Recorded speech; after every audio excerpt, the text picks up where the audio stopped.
तो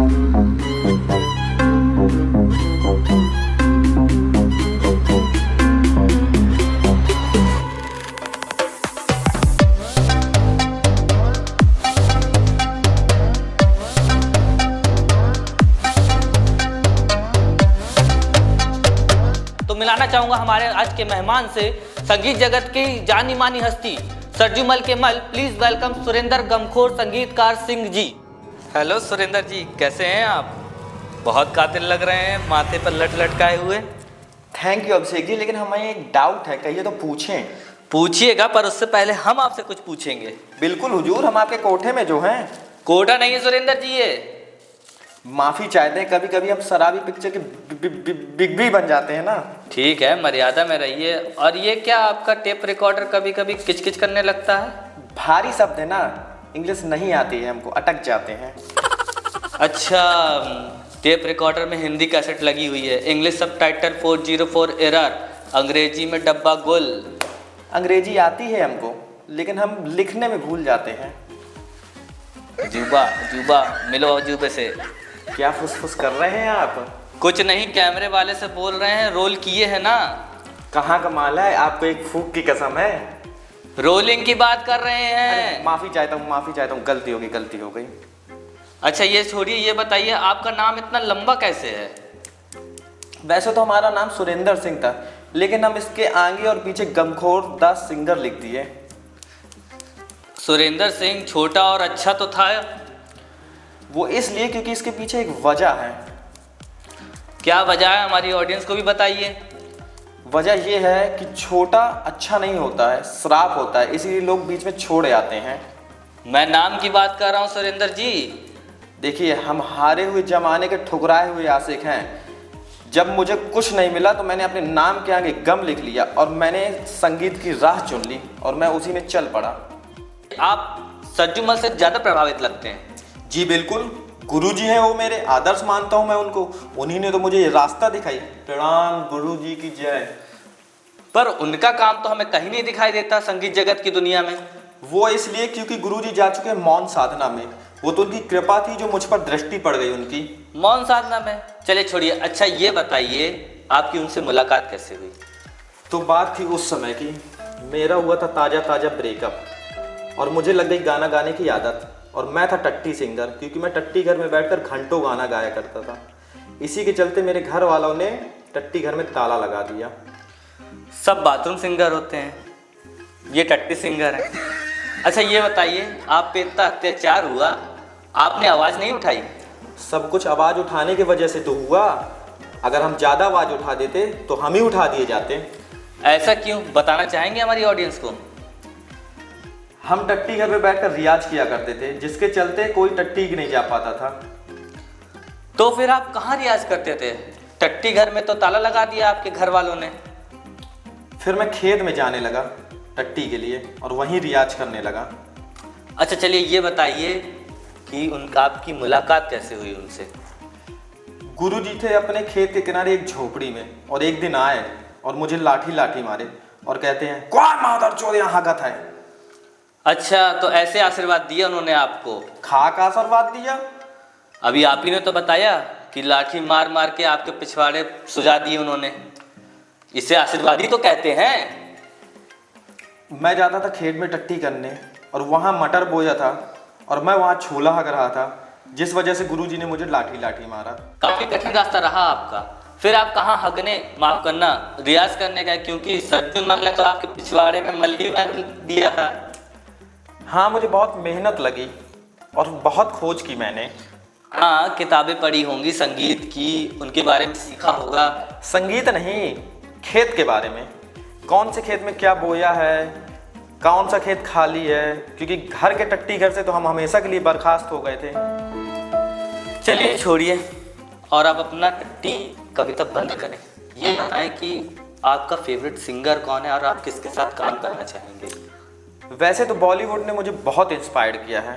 ब्रेकअप के बाद मेरे पास दो ही काम था, गाना गाना और दारू पीना, और बॉलीवुड ने मुझे दोनों ही दिया। लेकिन मेरे गांव में दारू नहीं मिलती थी। आपका गांव लिक्कर फ्री होगा ना?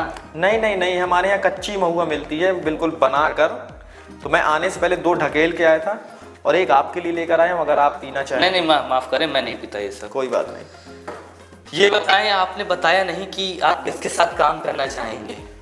वैसे तो मैं मेरा भाई अर्जू और जस्टू के साथ काम करना चाहूँगा। अर्जू और जस्तू न्यू कॉमर होंगे, ऐसे लोगों की ज़रूरत है हमको जो न्यू लोगों को काम दे। हाँ, मेरे लिए तो वो नए ही हैं, लेकिन इन दोनों ने इस दुनिया में बहुत नाम कमाया हुआ है। कुछ तो अनएक्सप्लोर्ड रह गया। आप इनके गाने बता सकते हैं जो इन्होंने गाए हैं? आप अरिजीत और जस्टिन को नहीं जानते हैं? वाला गाना नहीं सुना है आपने, बेबी बेबी। अच्छा, तो आप अरिजीत सिंह और जस्टिन बीबर की बात कर रहे हैं? हाँ, छोटे भाई है मेरे, बात होती है उनसे। कहो तो दिखाऊं? ये देखिए। दिखाइए दिखाइए, हमें भी दिखाइए, हमारी ऑडियंस को भी दिखाइए।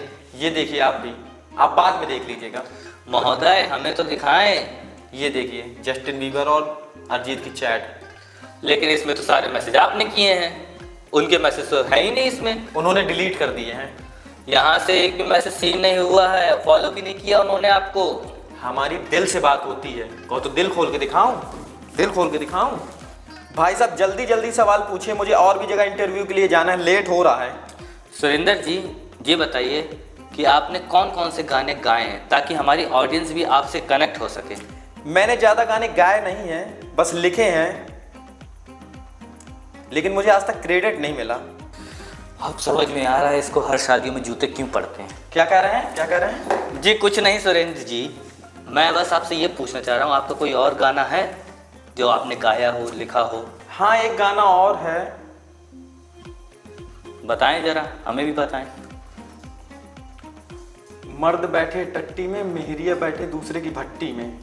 ये कैसा गाना हुआ, अश्लीलता से भरा हुआ? अरे अभिषेक, मेरी बात तो समझने की कोशिश करो, पहले सुनो तो मैं कहना क्या चाह रहा हूँ, पहले समझो तो, मेरे शब्द तो समझो। बताएं। ये गाना मैंने वुमेन एम्पावरमेंट के लिए लिखा हुआ है। घर का मर्द टट्टी घर साफ कर रहा है और मेहरिया जा रही है बाहर कमाने के लिए। अरे तो लेकिन कुछ अच्छा नाम रख सकते थे। और एक मिनट, अभी आप नहीं अटके अंग्रेजी में, अभी तो बिल्कुल सही सही बोल गए। वो कभी कभी मेरी जबान अटक जाती है ना, गुस्से में मैं बोल देता हूँ। अच्छा ये सब छोड़िए, ये बताइए आपका बचपन कैसा था, आपकी लाइफ कैसी थी? बचपन तो मेरा बहुत शानदार था। रोज लो, मौज लो, ना मिले तो खोज लो। अच्छा, तो आपको बहुत लाड प्यार से पाला गया है सुरेंद्र जी? हाँ, हमें बचपन से बांटना सिखाया गया है।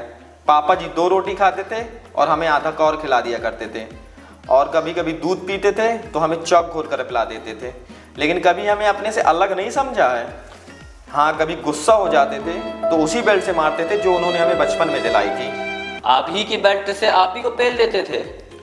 उनके पास दूसरी बेल्ट के लिए पैसे नहीं थे ना, क्योंकि सारे स्कूल में खर्च हो जाते थे। लेकिन हमारा स्कूल भी बढ़िया मस्त था, कोई रोकता टोकता नहीं था, हम कुछ भी करें, कहीं भी जाएं। लेकिन हमारी वहीं एक चपरासी से थी सेटिंग, तो कभी कभी हमें पाउच पिला दिया करता था। क्यों, आप बॉटल नहीं लेके जाते थे? बॉटल लेकर जाते थे, लेकिन हमें बाद में पता चला कि ये पानी का पाउच नहीं, इसमें तो देसी महुआ है। लेकिन हमें तब तक आने लगा मजा, तो फिर हम पापा की जेब से पाउच चुराने लगे। अच्छा, तो आपको नशे का एडिक्शन हो गया था सुरेंद्र जी? नशा मत बोल लाडले, अमृत बोल, अमृत। पापा ने कुछ नहीं बोला अमृत चुराने में, और स्कूल में अमृत? स्कूल तो हम जाते ही नहीं थे, क्योंकि हम घंटा गोल करते थे। हाँ, एक बार हम पकड़ गए थे, तो फिर पापा ने हमें मुर्गा बना दिया था। अच्छा, तो पापा जी ने आपको मुर्गा बना दिया था? हमें नहीं मुर्गा बना दिया था, पापा को पता चला कि ये कच्ची जो है बिना खाए पिए पीता है, तो पापा ने कहा कि मुर्गे के साथ पिया करो, इससे शरीर नहीं बिगड़ता है।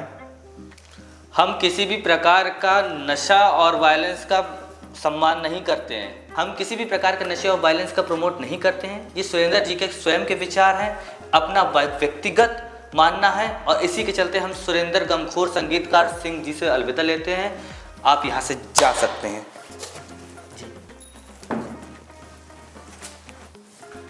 तो देखा आपने, ऐसे ही अजूबे ढूंढ के लाऊंगा और आपको एंटरटेन करता रहूंगा, चाहे मेरे दिमाग का मदरबोर्ड हो जाए।